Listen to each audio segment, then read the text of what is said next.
छिहत्तरी के मिले न माजा, एगो के छोड़ी मारे 10 गो से माजा। छौड़ी छिहत्तरी के मिले न माजा, एगो के छोड़ी मारे 10 गो से माजा।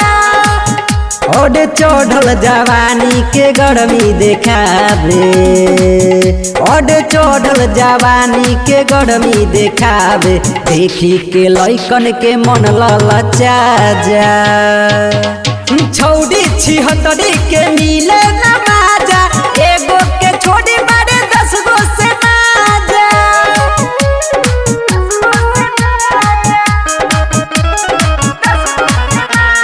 तारक डिजिटल रिकॉर्डिंग स्टूडियो महुआ हाजीपुर वैशाली।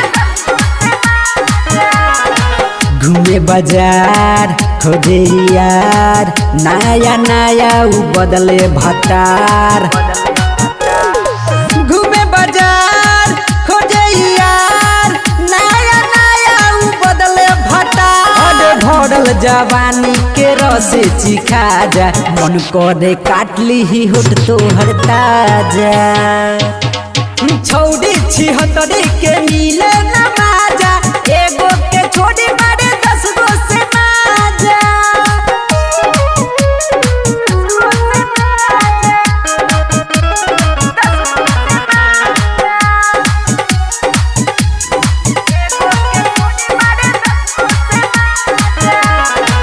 विनय बिहारी पड़ल पिछारी, कहे अजीत तनी दे दन प्यारी।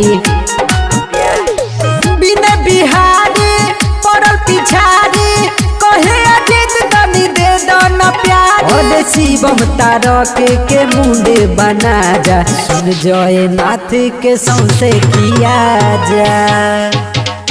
छौड़ी छिहत्तरी के मिले न माजा, एगो के छोड़ी मारे 10 गो से माजा। तारक डिजिटल रिकॉर्डिंग स्टूडियो महुआ हाजीपुर वैशाली।